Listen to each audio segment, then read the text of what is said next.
Big topic today, periodization in trading and life. So understanding concepts, origins, how did it come about in athletic kind of setup. And also quite often now we see a lot of people going talking about deloads and all those kind of things. So I'll let you take away. What the hell is periodization? Where did it come from? And how applicable it is to real life athleticism.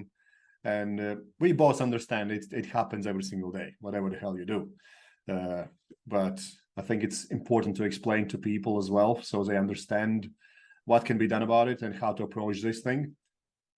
Yeah, so periodization is basically well thought out planning. It doesn't mean that the plan is adhered to. It means that the plan is general in nature, just like a map, right? If you're driving down the highway and a car accident comes up or a road closure comes up, you already know where you're going and where you're coming from. So you can take a route around a particular issue if it happens to crop up. It's not a set in stone plan. I think that's kind of what you were referring to about deloads. Everybody's like, oh, every 3 weeks or every 4 weeks or whatever, I deload. That's a plan. That's not periodization. That is literally, I'm going to adhere to this no matter what. And that can leave you like leaving progress on the table if you're just preemptively not doing stuff. But at the same time, if you're preemptively doing stuff like what you mentioned with your client, where the moment they get out of vacation, they want to get right back day one after they get back from vacation and hit the gym really hard, that's also not very good periodization. Periodization basically is putting your goals just like a business plan or something like that, where it is a sentence and you know that's what you're working towards, and you do everything in your life towards that. A simple goal when it comes to training and stuff would be, I want to maintain a certain level of leanness and I want to maintain a certain level of vitality. That is periodization, like just saying those statements and then having a coach or yourself write down all the different requisites for that goal. Then whenever you run into an issue, or coming back from vacation, or you're just feeling really good in a training plan, does it mean you have to deload if it doesn't line up with your goal? No. Or does it mean that you have to start training right away if it doesn't line up with some of the subsets of that goal? The answer is no. That's what periodization is going down just like a business plan, getting the general outline of where are you going, what are the things you want, and then going through and detailing them out of these are the things that affect that. And that's also kind of why we talk the way we talk in these episodes, or at least I do, is it starts with your day, right? Like periodizing your day for the most amount of energy, the most amount of mental power, so that you can have a clear mind and succeed in your work, in your lifestyle, like with your family and whatnot, and then kill it in the gym if that's what's required of it for your goal. That's really what I see as periodization. The benefits is you can pretty much handle whatever comes your way as long as you keep those in mind, right? Just like you mentioned, right? Coming back from vacation, but I still want to maintain a certain level of body fat or fitness or whatever. If you train and you're wrecked already from travel, you will get worse and you will miss more training. So does that mean you should train when you get back from travel? No, that is counterproductive to your periodization, right? Just as I laid out. So what's the smart thing to do when you get back from vacation and you're feeling a little wrecked? Or you might not feel wrecked when you get back, but the next day after you landed, you're like, oh crap, I do need some time off. It's okay to take 3, 4, hell, even a week. It depends, right? So that you are 100% back in line. Now, the tips that we've given for jet lag, the tips that we've given for periodizing your day, all of those are meant to speed up all of these roadblocks or construction zones that you might run into in regular life, travel, birthdays, etc., right? All of those things. That is the key concept. If you get your biology working with you all the time, it's very easy to make the right decisions in regards to fitness or mental and business acuity and stuff like that. It sounds similar to what you need to do with running your business as well. You just can't keep pushing and pushing and pushing. You need to reassess all your employees and whatnot. Your body is the same thing. You need to assess what you can push, what you need to pull kind of back. Anytime I personally travel, I will never train as hard as when I am back home. First of all, I don't have the same amount of equipment.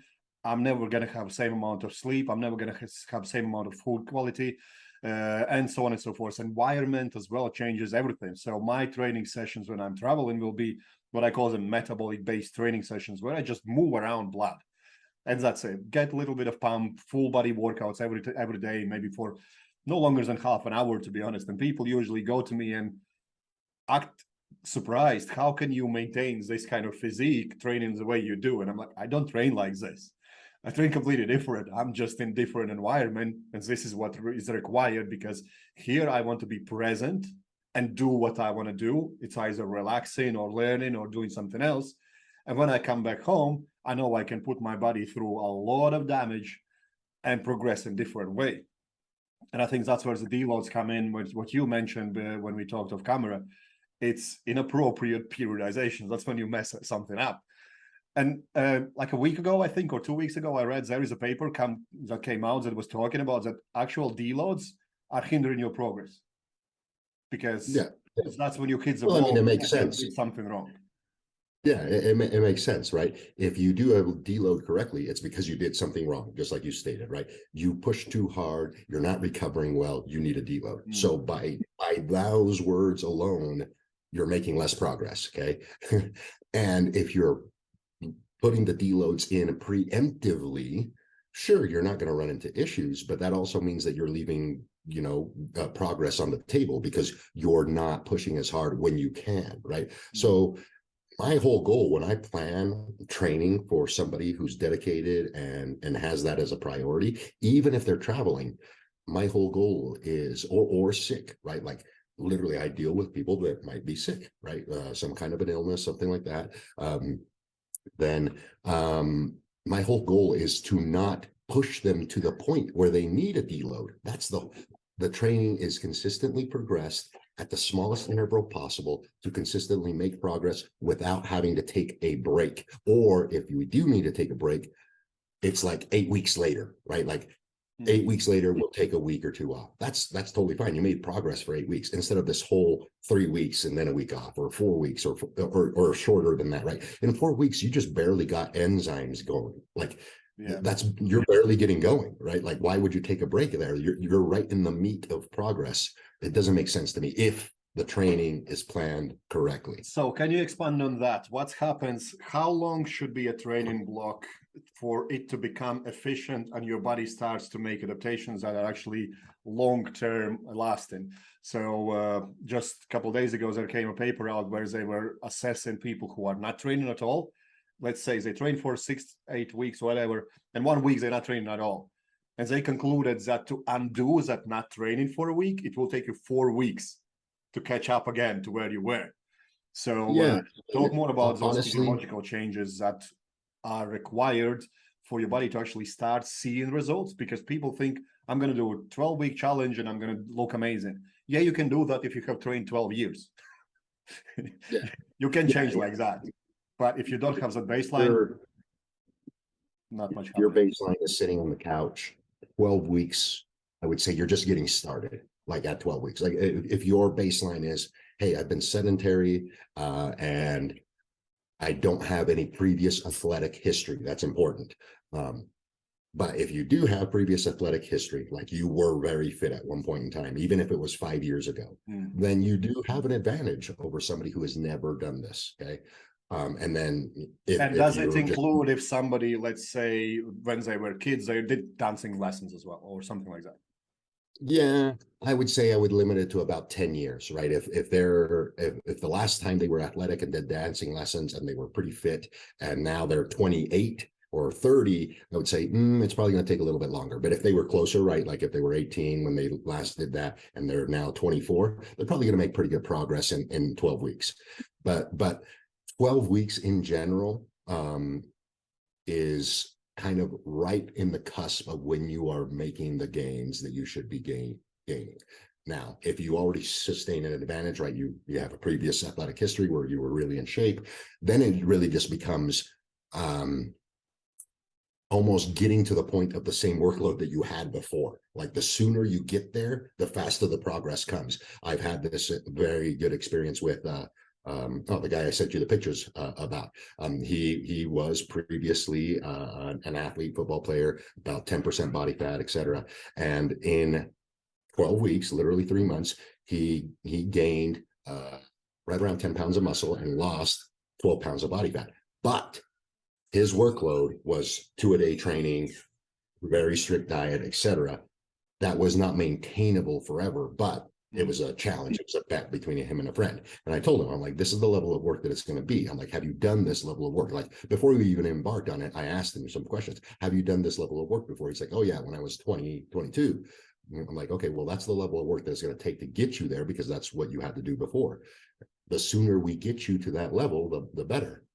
So right away, I mean, he was really sore for like the first 3 weeks. And after that, his physiology kind of caught on. So for him, it took 3 weeks for like his body weight to even look different, like his body composition.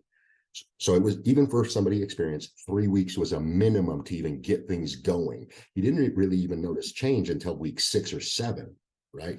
And then the last tail end of those 4 or 5 weeks, that's when the real changes started happening. So that's usually what I see with people that already have experience. With people that don't have experience, it's usually another 4 weeks on top of that. So right around that 10 to 12 week mark when they finally start seeing some progress. And even for me, and then that comes back, that same paradigm comes back when you are really advanced. When you're really advanced, you're not going to see gains in 6 weeks, no matter how hard you train. Yeah. You're right. So there's a honeymoon zone when you're an intermediate, where you're like, oh yeah, every 10 weeks I see really good progress. Once you advance to a certain level, then it's like, oh no, it's going to take 20 weeks to see really good progress. So that paradigm comes back. If you're detrained, it's long. If you're really well trained, it's also long. And if you're in the middle, you get these short cycles of about 8 to 12 weeks where you do see pretty good progress. So to answer that for general people, I would say at least 8-week training blocks. I don't really plan shorter training blocks where we're going to change things, right? You need to be pretty consistent for about 8 weeks to really see what we need to change in the first place. So when it goes to this, how long can you maintain the peak physical performance? You just said if someone's really advanced, you're not going to see many changes at all. But at the same time, you need to, in my perspective, if you're really advanced, where people go wrong is they try to max out every single week now. And you're like, yeah, no, just go observe someone like Andy Bolton, who changes everything every 6 weeks, but he's been training for all his life.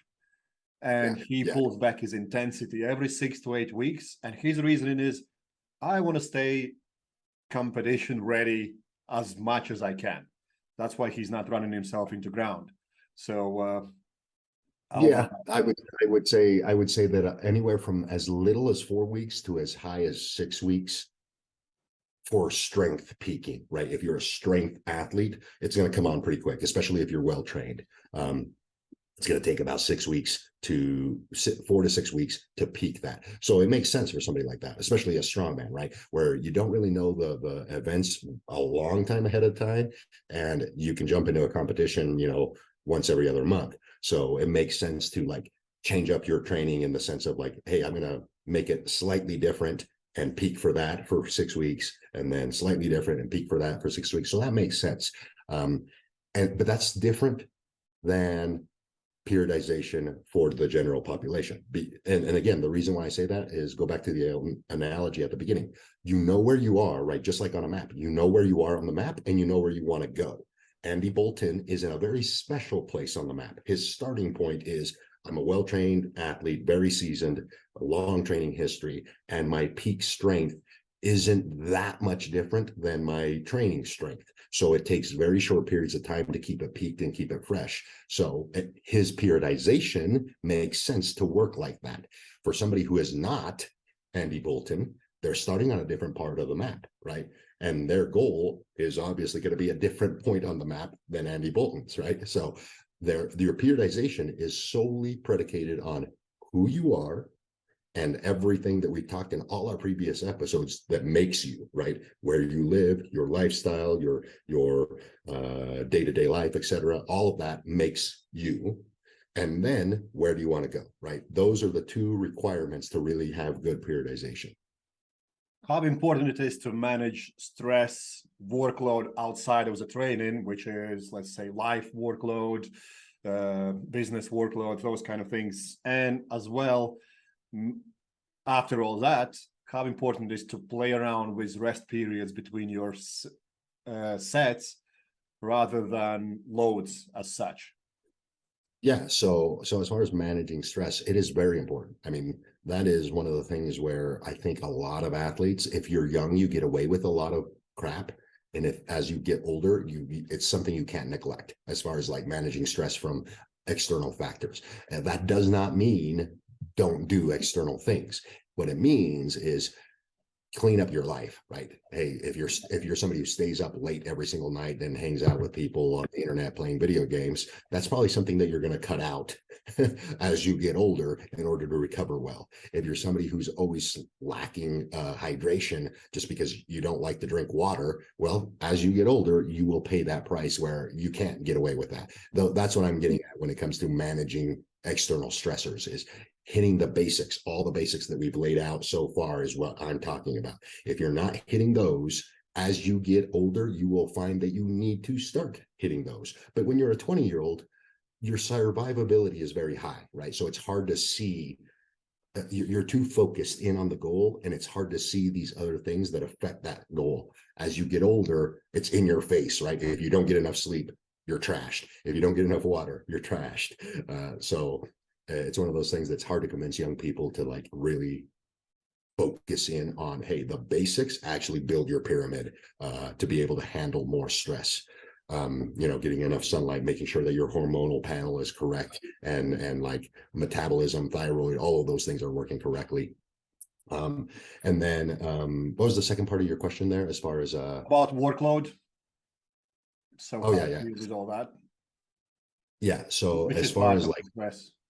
Yeah. So workload, I would say you can handle quite a bit of job workload. If it's physical and it's outside, you're probably going to find yourself surprised that you can handle even more in training, because it's almost like preparatory work at work for the workout. So I find that people it almost sounds opposite to what a lot of guys I hear now making as an excuse. Hey, I work in such and such, and I do this and this. I know a lot of guys who are running their own business, multi-million business, but they're still gonna go in and they'll jump on a lorry if they need to help their employees, so to speak. And I think I was quite lucky that I had physical upbringing. I went in a gym tired, but I had 7 other people around me pushing me, and it kind of backfired in a sense that I was stronger than anyone else, because I always, what you just said, had that work laid out for me to be physically more empowering than anyone else. Whereas what you have mentioned many times, that your daily habits will help you be more efficient in a gym, and that will help you be more efficient in real life, because you can't expect to be at your best physically just from 30-40 minute training sessions 2 or 3 times a week. It's just not going to happen. And that's what I mean by that's one of the factors where if you are a sedentary individual and all of a sudden you think that an hour of training, even if it's every day, is enough to make a big change, you're wrong, because there's so many processes that need to be turned on regularly. All the enzymatic processes with mobilizing body fat, all the enzymatic processes with building muscle tissue, all the enzymatic processes with digesting food correctly, and all of that.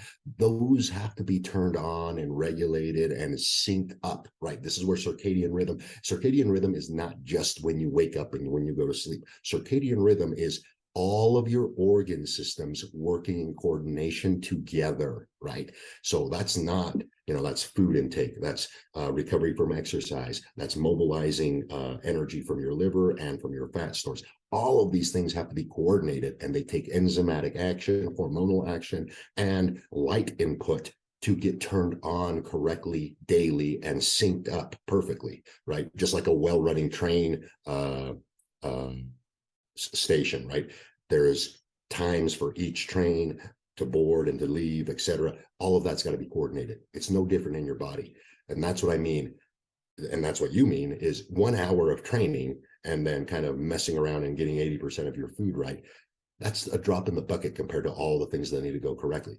That's why I focus on, if you are a sedentary individual, lifestyle changes, getting up with the sun, getting sunlight, getting outside, eating correctly for the day, those start to turn on all of those processes much quicker than just training 1 hour a day and hitting 80% of your macros. I know that you kind of understand what I'm saying, but that's really where it starts, right? Whereas if you're an athlete, what do all athletes do? They're regimented, right? If my coach tells me that I need to run a couple miles after training, I'm going to do it. And so now you've added another hour or two to your training regime. If your nutritional coach is like, hey, you need to eat this way and this way and this way, then you go, oh, well, the only way I'm going to do that is if I wake up early so that I can get all this food in, etc. Right? Basically, living an athletic lifestyle early in life, you start doing a lot of the things that we have already started talking about. Right. And so that's why athletes are athletes and sedentary people are sedentaries, because of all the life that they live is completely different. Would it be correct to kind of think that if anyone starts now, they haven't trained, they haven't been athletic when they were kids, all they have been chasing is just their academic kind of exposure to their brain, all those kind of things. So now for them to get the most out of it and really chase that longevity, what everyone really wants to we can really define that longevity is feeling as young as you can for as long as you can. But now you need to reassess that your lifestyle need to be taken in account to your gym regime.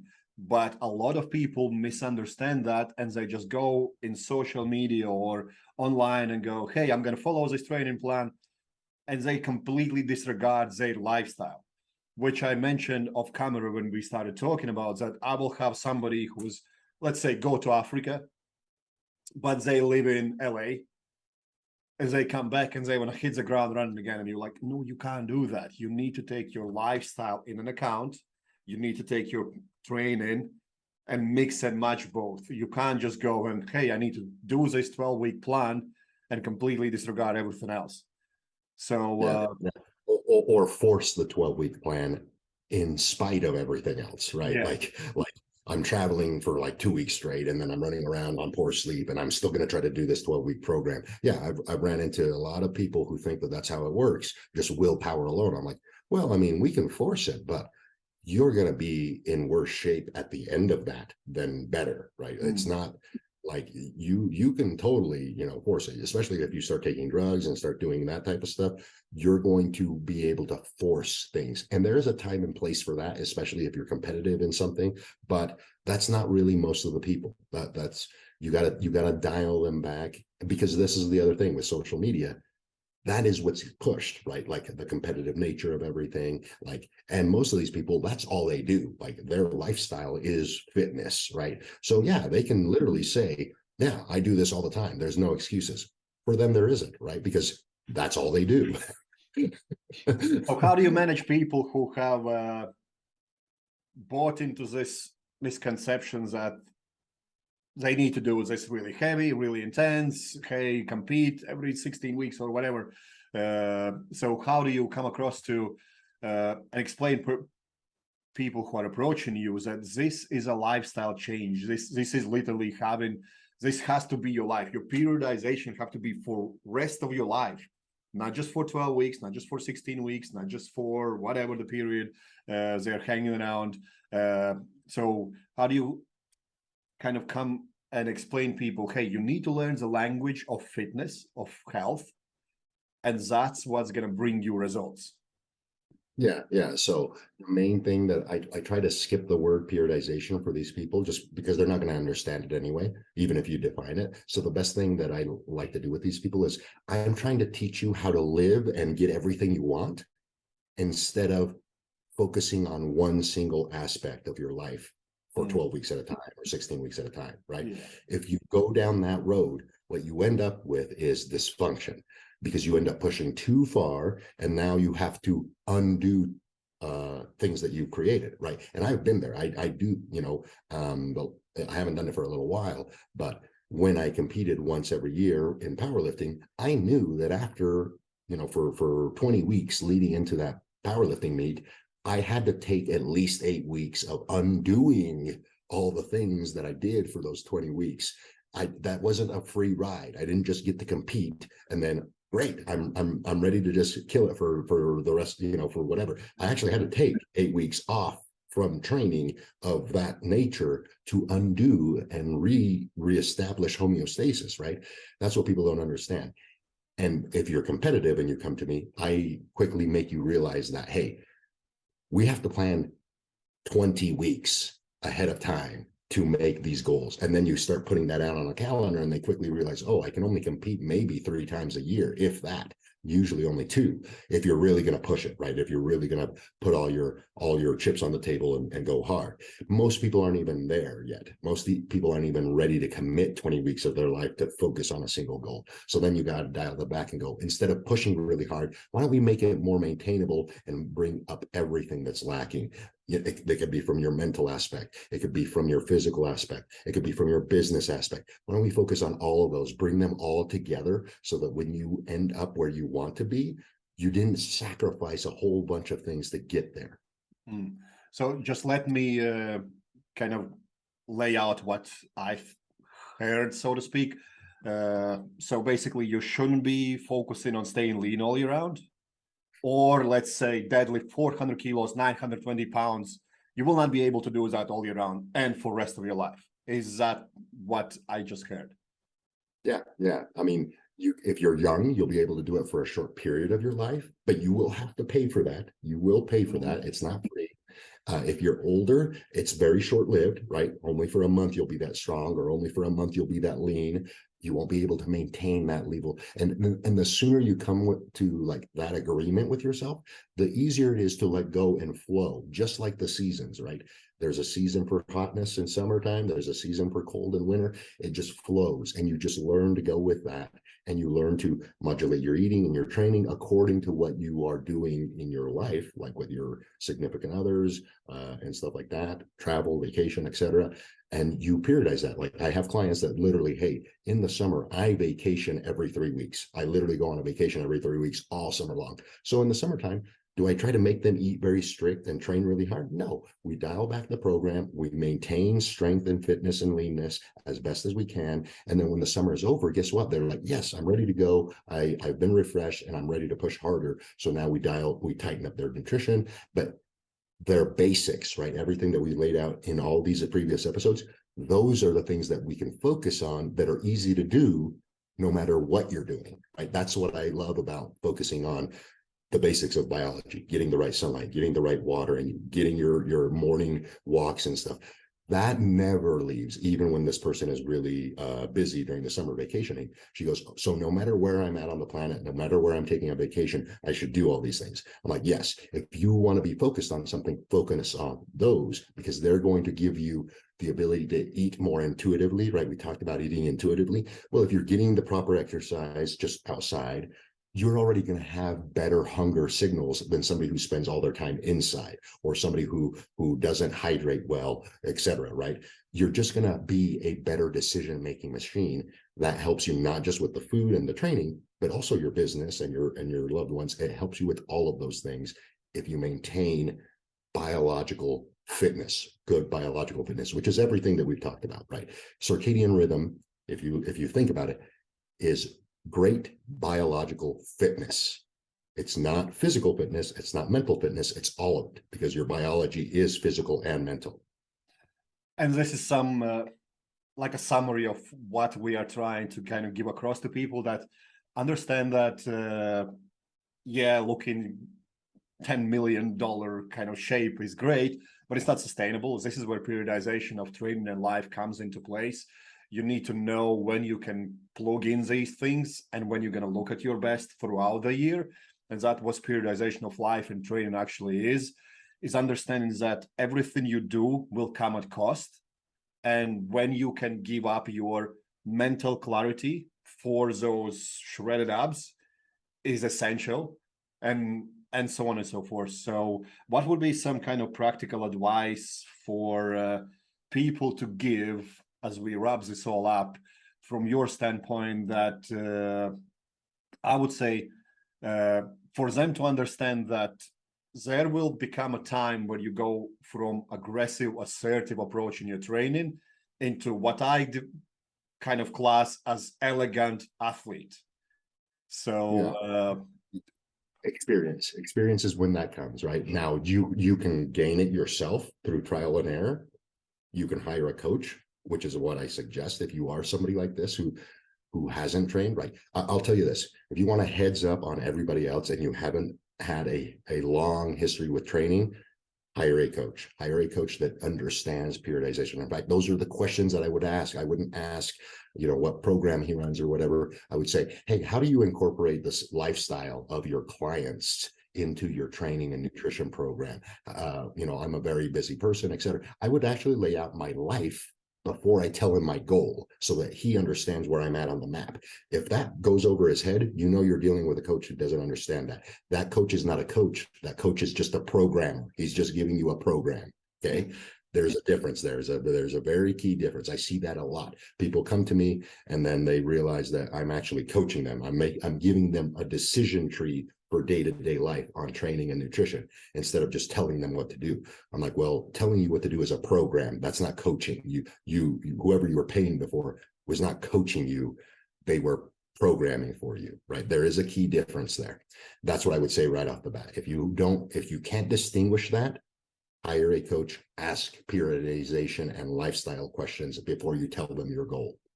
If you are somebody with an athletic background, then it becomes, just read into what we've talked about a little bit more of like, hey, I actually got a plan, a give and a go for all of my goals, and they all kind of need to coordinate together, right? And think about it like a business plan, right? Hey, when you write down a business plan, there's an overall goal, there are subsets to that goal, and each one of those kind of has to fit in order in a time frame of the year or a time frame of time to be able to accomplish those. And that is a big step in periodization, or periodizing correctly your training and your life together. And then I wish I could give like actual metrics of periodization, but it's so individual. Like that's the problem, right? Like that's what turns people off from really concentrating on periodization, is because it's so individual that unless you're talking it through, and here's the best part: if you have a significant other, talk it through with a significant other. They will help you more than you know, because they will put things in perspective that you're not necessarily thinking about, because your goal is not their goal. So they're going to put on, oh, well, you also have to do this at this time of the year, or you also have to, we have this trip planned at this other time of the year, right? They will bring up things that all of a sudden you can put them in on your calendar. And then once you've roughed that all out, now you can see, oh, you know what? I do have 8 weeks to train hard here, but I don't actually have 8 weeks to train hard here. I only have like 6 or 7, or less, 3, or for 3 weeks, I can't train at all. I can see that on my calendar, right? That's where true periodization comes in. Putting things on your calendar, planning around them, and figuring out all the metrics. Some of those metrics are short rest periods, right? You can train really aggressively with short periods of time when you're in a time crunch by shortening your rest periods, supersets, giant sets, etc. Different forms of training all work. They work best when you put them in the right period of time for that goal, right? When you can't train very long and you only got 30 minutes and you're traveling and you're poor asleep, giant sets, short rest period, they're a great saver. Does that mean when you get back to normal training that you need to use those all the time? No, because they're suboptimal for when you can train longer, but they're great for when you can train shorter. That's where good coaching and good periodization programming comes in. You use the tools available for the right job. Yeah, and it's all based on your health, your abilities, your time, your finances, your equipment availability, and all those kind of things need to be taken in consideration when you are periodizing your life, your training, and you can't just separate them unless you are a professional athlete. I think that's an important message to kind of put out there. Yeah, when you're a professional, you're getting paid to make that your priority. So you make everything else around it. When you're not getting paid to do that, you have to do it the other way around. Awesome, David. Thanks for your time as usual, and I'll see you in next video. Awesome. Thank you very much.